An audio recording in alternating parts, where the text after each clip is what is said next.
Veterans, do you know what the VA is not supposed to do when you turn 55? In today's video, I'm going to share with you some valuable information that you need to know on something the VA is not, I say again, not supposed to do when you turn 55. Make sure you stick around.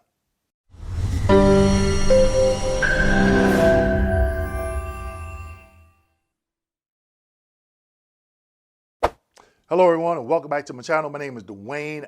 I got a video for that Kimble, United States Army veteran and retired VA rating specialist. Today's video. What is the VA not supposed to do when you turn 55? You know I got some slides to share with you, but before we get into today's topic, make sure you click the link in the description section and get signed up for my next upcoming webinar where I explain exactly what I do, what I don't do, and how you can work with me. Also, don't forget to click that like, subscribe, and notification button. So, age 55, what is the VA not supposed to do? This is something that you need to know, because if they do, you can call them and say, hey, wait a minute. You all are not supposed to do this because of the M21-1, the 38 CFR. Don't worry about it. I am going to share the reference and the regulations as it pertains to when you turn 55. Let's go ahead and get into it. Slide number one. Here in slide number one, take you out to the M21-1. Now, as always, people, keep in mind, when I'm sharing slides, I may not be sharing the entire M21-1 or the 38 CFR, but you have the number and the name of it, so you can go out and do your additional research. This M21-1, when not to schedule review examinations. These are called routine future examinations, okay? Now, it states, do not establish a future examination control in cases when the veteran is over 55 years of age, except under unusual circumstances or where required by regulation, okay?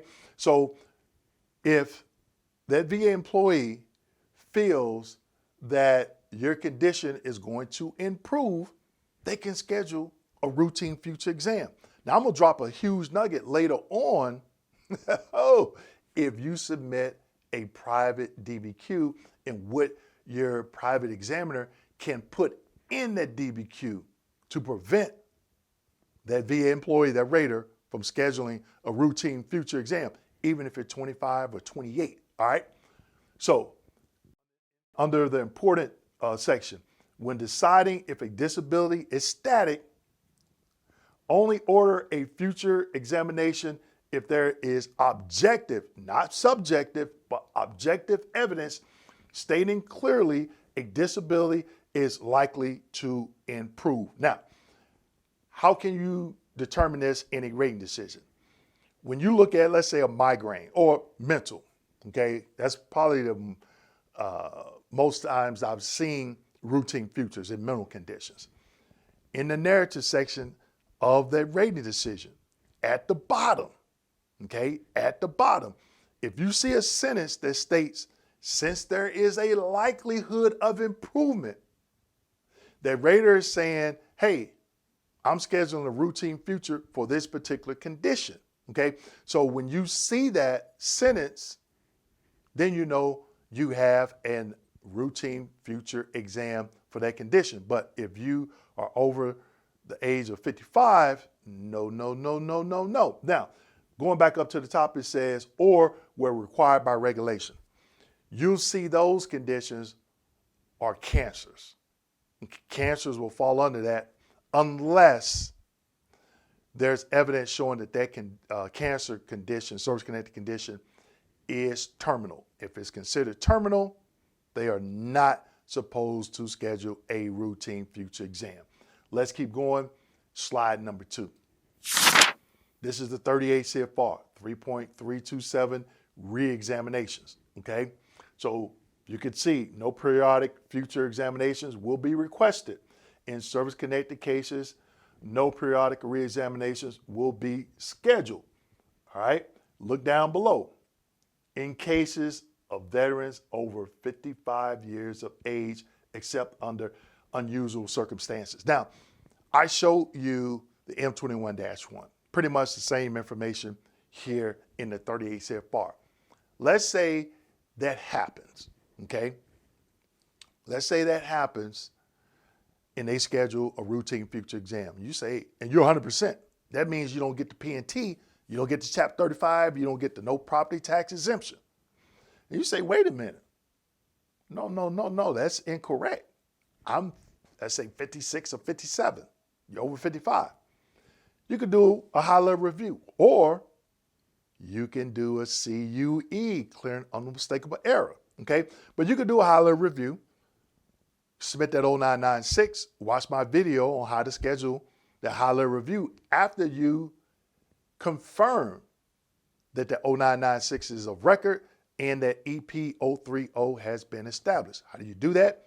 800-827-1000, ask the rep to look in VBMS, say, hey, can you tell me if the VA has received my 0996? Yes, Mr. or Ms. Veteran, it's in VBMS. Also, can you tell me if a EP 030 has been established? Yes. That means that high-level review is of record. Then you go and you schedule your HLR, the informal conference, and you tell them, hey, wait a minute, I'm 57 years old. This condition is not a cancer condition. Therefore, no routine future examination should have been scheduled, and Chapter 35 should have been taken issue. Huge nugget. Okay, let's keep going. Slide number 3. Okay, taking you back out to the M21-1. Now, this one was kind of long, so I didn't copy everything. Considering a veteran's age in connection with review examinations. Now, see where it states the veteran will have reached or surpassed age 55 by the time reexamination is conducted. So as a former VA rater, okay, I'm looking at, normally when I first started rating, they would say schedule it 5 years down the road, okay? So if the veteran was 51, I'm looking at, okay, if I'm going to schedule this routine future and I got to schedule it 5 years down the road, the veteran is going to be 56. So therefore, I'm not going to schedule it. Okay, I am not going to schedule it. Look at the bottom one, the second one. Cancel any examination not required by regulation. So if you go back and look at slide 1, there were some other bullet comments that basically stated when the VA, the rater, was not supposed to schedule a routine future. As a former VA rater, I've had to cancel some veterans' routine future examinations that previous raters scheduled. Because I'm like, wait a minute, no, this is not right. You shouldn't have scheduled it. So what I would do, I would remove it. And if the veteran was 100%, I would go back and grant Chapter 35. Now, when I did that, I had to figure out what effective date I was going to use for the Chapter 35. And in most cases, it was a date that the 100% was scheduled or effective, okay? So this is why you want to know this stuff, because I've seen veterans be 100% and had a routine future examination and they were still paying property tax. So we know in most states, if you're 100% P&T, you don't have to pay that property tax. So this is why it's important to know when the VA rater is not supposed to schedule that routine future exam. Let's keep going. Slide number 4. Here, example of considering a veteran's age, okay? So I'm not gonna go through and read the scenario, the result, and the rationale, okay? But look at the bottom where it says the veteran, though only 53 years old at the time of the claim's referral to the rating activity, will be surpassed age 55 by the time the examination is conducted. So I gave that example previously, okay? The veteran is 51, 52, and you're saying, oh, I'm gonna schedule it 5 years out. By that time, the veteran is already past 55, okay?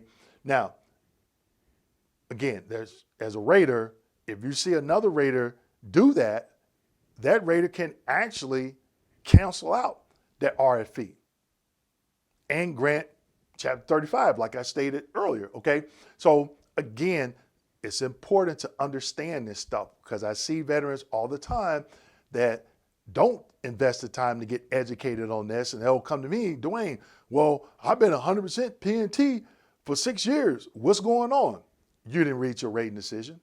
You didn't look in there and see that sentence says, since there's a likelihood of improvement. And guess what else you didn't do? Slide number 5. You didn't request your claims folder and get a copy of your rating code sheet, okay? I did a video on that. What document the VA, they don't refuse to give you, but they don't include it in that rating packet. So you can see right here, this is an example, but look what I have highlighted in red, future exam date. If you see a month and a year, that's when they are scheduling that routine future exam, all right? It's important, people, to understand what RFEs are, routine future examinations, and when they are not supposed to. Schedule them, okay? I almost forgot some valuable information. If you decide to get a DBQ completed by a private medical examiner or a private mental health examiner, make sure they notate the condition is considered permanent in the remarks section on the last page of the DBQ. Now, on the last page of the DBQ, you'll see the remarks section right above the examiner's signature block. Also, if you are getting a nexus statement along with that DBQ, the examiner can notate that the condition is considered permanent in the nexus statement. And when the examiner does this, the rater is not, I repeat, is not supposed to schedule an RFE, a routine future exam. If they do, this is an error on their part.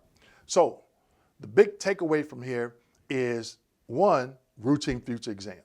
Know what they are, okay? It's just another CMP exam to see if your condition has improved. 2, when are they not supposed to schedule it? If you are past or surpassed the age of 55, or if that routine future exam is supposed to take place after you have turned 55, okay?